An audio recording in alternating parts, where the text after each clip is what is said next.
SSC की तरफ से एक नोटिस वेबसाइट पे आया और जिसको देख के बहुत से स्टूडेंट कहीं ना कहीं कहने लगे सर इसके बारे में बताइए, आप इस पे नहीं बता रहे हैं। तो भैया मैं आपको बता रहा हूँ, ध्यान से आप सभी सुनिएगा कि किस बात पे आप कहने के इतना परेशान हो गए।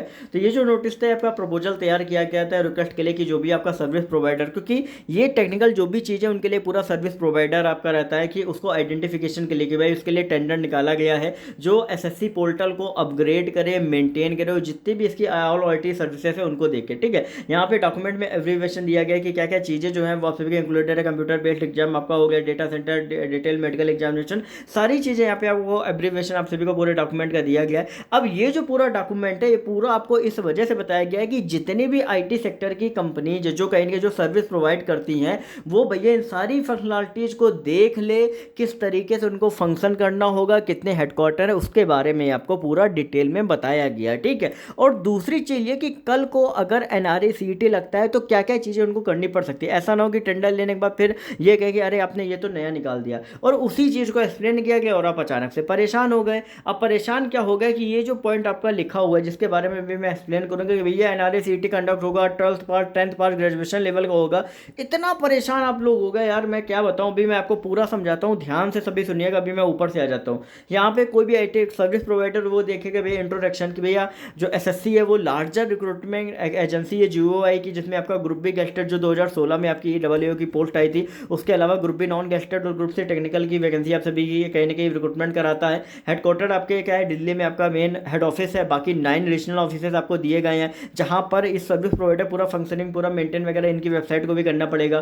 फंक्शन क्या है, ये सारे एग्जामिनेशन जो नीचे दिए गए वो सारे एसएससी के थ्रू कराए जाते हैं। इसके अलावा एलडीसी के एग्जाम कराए जाते हैं। ये भी चीज़ें कहीं ना कहीं सर्विस प्रोवाइडर को बताई जाएंगी, इस वजह से ये पूरा निकला हुआ है।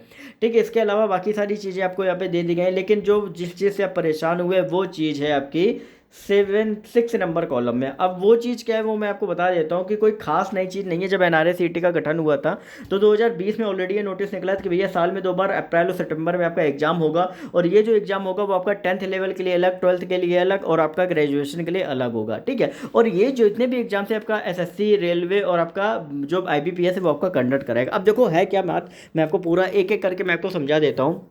देखो, एनआरए सीईटी का आपका गठन होगा, इसके तहत सीईटी का एग्जाम आपका कराया जाएगा। अब यहाँ पे एक चीज़ आप पढ़ो एक बार लाइन कि to begin NRA CET cell conduct a separate CET 3 level graduate higher secondary ये for those non technical post to which recruitment is carried out by SSC, railway and ये।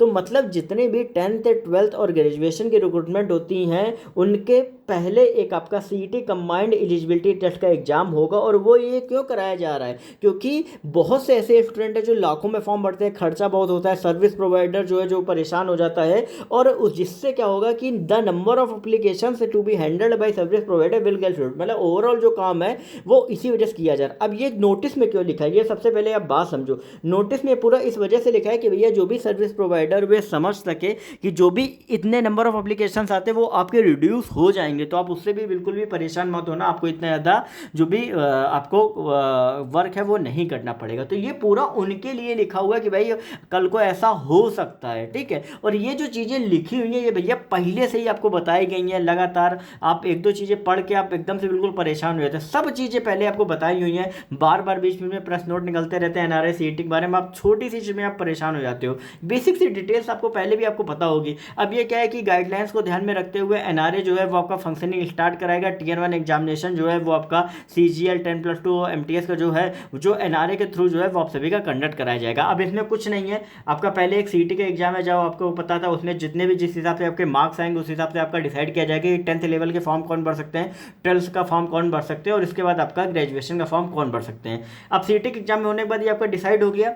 फिर क्या होगा कि इसके बाद आपका जैसे फॉर्म निकलते हैं आपके एमटीएस के, जैसे आपका सीजीएल के, जैसे आपका सीएचएसएल के, तो भाई उस कैटेगरी में अगर आपके जो मार्क्स हैं, अगर आप ग्रेजुएशन लेवल के लिए भर सकते हो, 10+2 के लिए भर सकते हो, 10th के लिए, उसी हिसाब से आप अपने फॉर्म भरोगे, उसी हिसाब से सारे एग्जामिनेशन जैसे होते हैं वैसे ही कंडक्ट कराए जाएंगे। कुछ ज़्यादा खास नहीं है और ऐसा कुछ भी नहीं कि भैया आज ही से पूरा स्टार्ट हो रहा है। ये पूरा प्रपोजल अभी है, अभी फंक्शनिंग कैसे होगा, कब एग्जाम्स होंगे, कैसे क्या होगा, अभी पूरी चीज़ें आपको बताई जाएंगी। और ये ये पूरा उन्हीं लोगों को लिखा गया कि भैया एसएससी ऑब्जेक्टिव एक्सरसाइजेज आपकी क्या क्या रहती हैं, जो एक्टिविटीज होती हैं रिक्रूटमेंट एग्जाम से रिलेटेड, ये उनके लिए लिखा हुआ है। आप बिल्कुल भी मत परेशान हो, मैं आपको बता चुका हूँ। जैसे ही आपके लिए जो भी अपडेट रहेगी वो आपको मिल जाएगी। अब यहाँ पे पूरा मैन पावर लिखी गई कि भाई कितनी मैन पावर चाहिए, उनके लिए लिखा हुआ है। आप लोग फर्जी में परेशान हो जाते हो।